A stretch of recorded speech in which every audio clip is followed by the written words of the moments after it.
I don't know why, but Instagram keeps showing me memes and shit and like infographics for borderline personality disorder. I don't want anything to do with that disorder anymore. I don't have it. I'm the other BPD.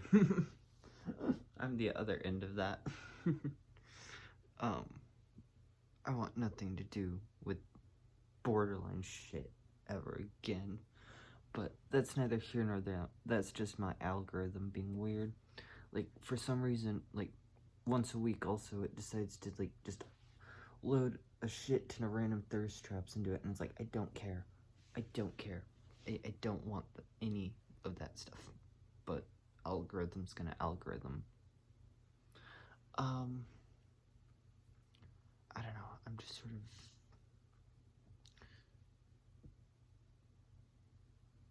existing, waking up or something. I woke up like an hour ago, or something. Went to sleep. Maybe? What time is it? Okay. I slept 5 hours, that's good enough.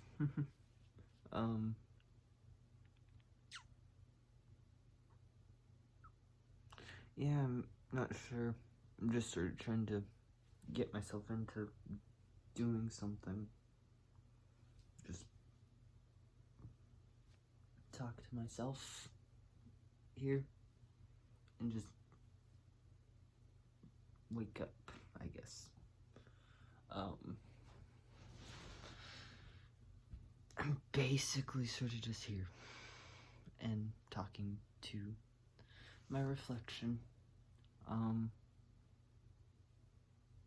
Because I'd rather do this than doom scroll or just something like that. So,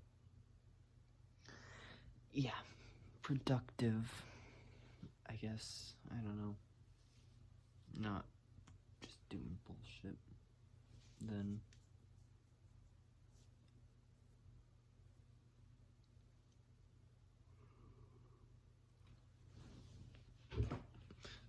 I still have coffee from yesterday. I got this while I was seeing Giorgio and Harley.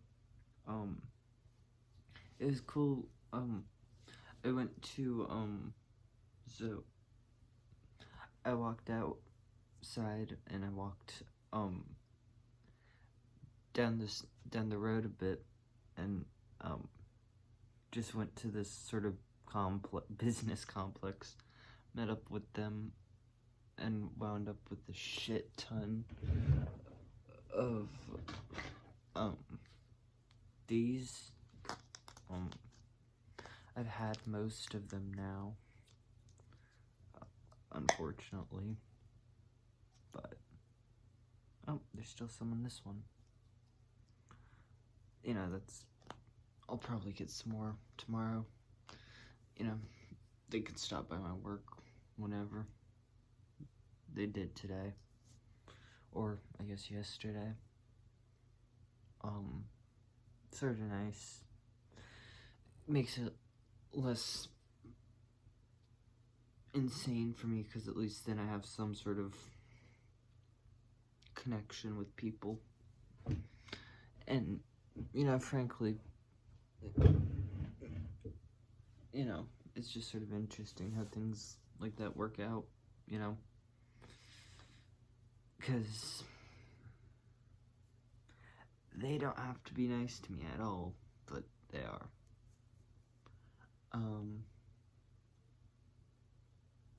But yeah,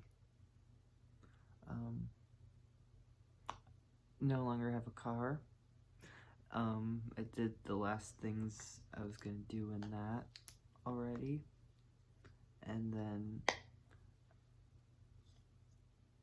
ooh, 2 in here,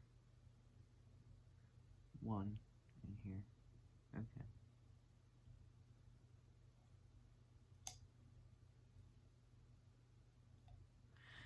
I might go outside, it's kind of cold though. I also don't know if I want to do that right now.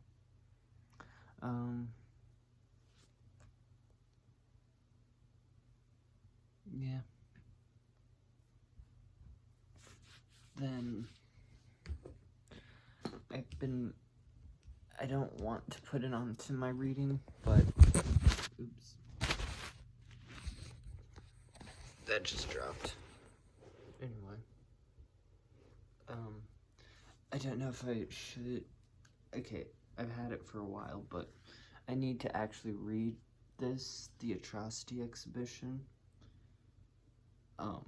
This is probably gonna be upside down, or, there we go. I think that's how it was originally. I don't know. I don't remember. I don't really care. Yeah, The Atrocity Exhibition. I know this edition is published by Research, with the preface by William Burroughs. And I read through it years ago, but that was more just, I clicked on, I was reading some article, probably I think by Pill Eater, when I was in school, and it led me upon, because I'm really into Mark Fisher right now for some reason. Actually, it makes a lot of sense. His idea of hauntology and Mark Fisher's his ideas are very intertwined with his own, semi-autobiographical, also philosophical writings. So it's like, his suicide does go into it, and that kind of makes it very interesting, because it's like that, because it's so poignant. I find his idea of capitalist realism and hauntology to be very poignant, even if it's unfortunately ironic in a way. And then, yeah, I had kind of a thought, since I've been writing Warning too, that all albums are actually concept records. It's just a matter of analysis on what even the creator artists might not even know is in their creations. Because, humans like things to make sense, and albums are a collection of songs typically under a broad theme or similar sound or lyricism style. Yeah, so, in that is where the digging can begin, and then start reading between the lines, that old, Knoxborough site for Marilyn Manson did that pretty well before Kushner unfortunately died, kind of like, Fisher also died. And yeah, just sort of an interesting thing. And to, I guess, even greater hits albums, but to kind of a far lesser extent, because I'm not sure what even a greatest hits album is anymore after, because Falling in Reverse did that Ronald album or whatever. I'm not sure, I don't remember. I think it's just Popular Monster. I don't know. Anyway, the one where it's just Ronnie Radke's cell photo as the album cover. The album that came out last year. I listened to it while driving somewhere. I hate that memory, but, it's like, yeah, that.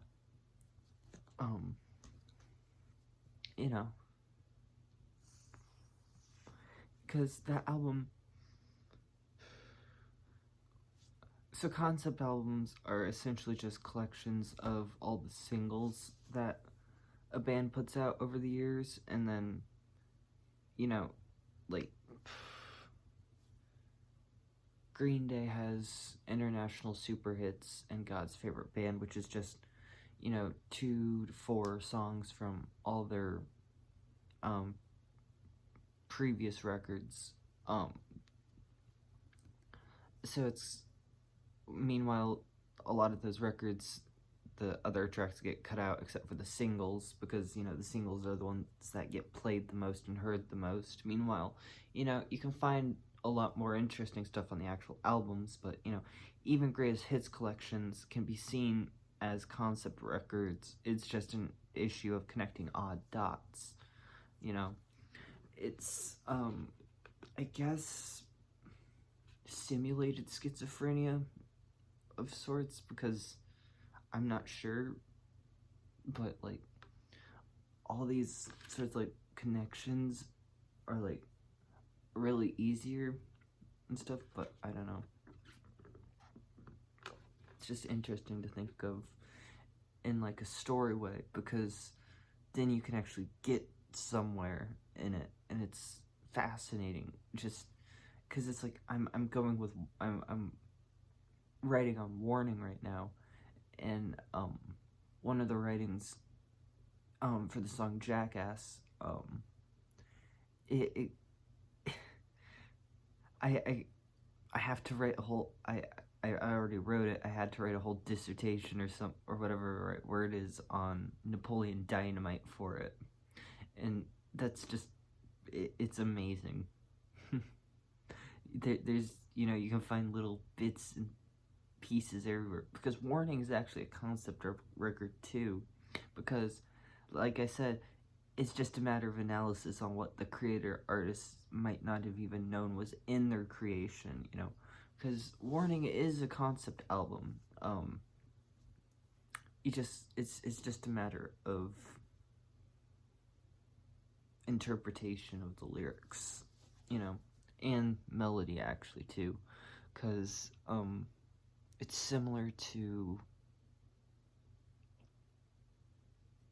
it's just everything, you know, everything coagulates into, you know, this story, and it's amazing. It's cool. It's interesting to go through, you know. But with Warning, I only have one song left to write for, and that's Macy's Day Parade, and honestly, I am putting it off because I don't want to finish it, because then I have to go back and rewrite all of it, to be even more extensive, and then I have to rewrite it all again in another light, and then, you know, so on and so forth until I cover it all, which is fine, because, you know, I'm pretty good with Green Day, so I can get most of it all, and I have gotten most of it all, but, you know, there's still, like, you know, I'll be reading,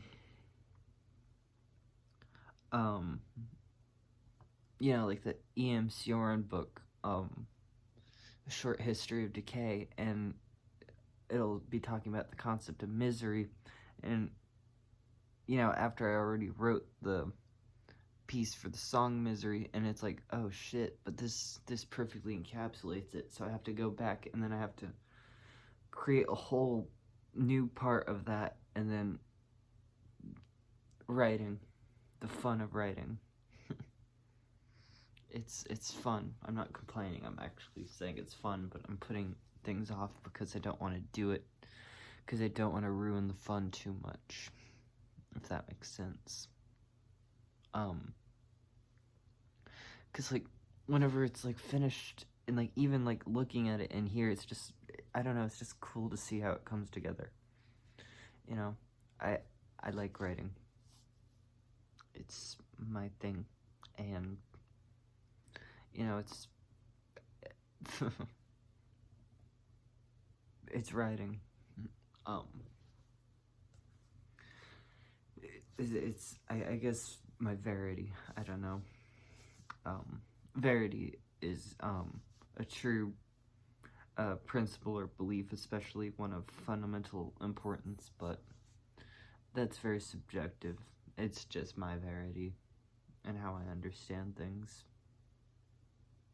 Then, yeah.